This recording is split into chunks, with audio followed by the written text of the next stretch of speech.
বিদ্যুৎ নিয়ে আদানির সঙ্গে হওয়া চুক্তি দেশের স্বার্থবিরোধী উল্লেখ করে এই অসম চুক্তি বাতিল চেয়ে হাইকোর্টে রিট দায়ের করা হয়েছে।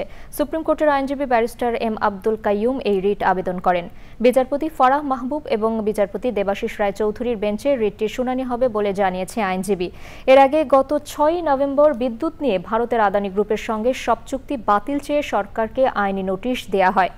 নোটিশে অবিলম্বে অন্যায্য একতরফা চুক্তি পুনর্বিবেচনা অথবা পুরোটাই বাতিল চাওয়া হয়।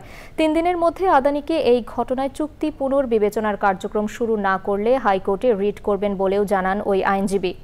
জ্বালানি ও আইন বিশেষজ্ঞদের সমন্বয়ে পর্যালোচনা কমিটি গঠন করে বিস্তারিত রিপোর্ট দিতে ওই আবেদনে আহ্বান করা হয়। লিগ্যাল নোটিশের জবাব দিতে পিডিবির চেয়ারম্যান ও জ্বালানি মন্ত্রণালয়ের সচিবকে 3 দিন সময় বেঁধে দেওয়া হয়েছে। নোটিশের সময় পেরিয়ে যাওয়ায় এই রিট আবেদনটি করা হয়।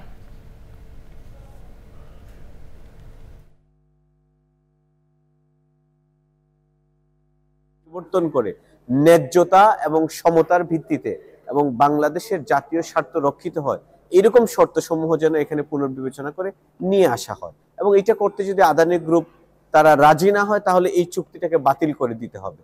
কেন? কারণ এখানে অনেক কিছু আদানি গ্রুপ হয়তো তাদের আন্তর্জাতিক লেভারেজকে ব্যবহার করে আমাদেরকে বাধ্য করে এটা করিয়েছে, যেটা আপনার ইন্ডিয়ান পার্লামেন্টেও এটা নিয়ে কিন্তু প্রশ্ন উঠেছে, আপনারা দেখেছেন। তো এই জন্য আমরা এটা সংশোধন চেয়েছিলাম।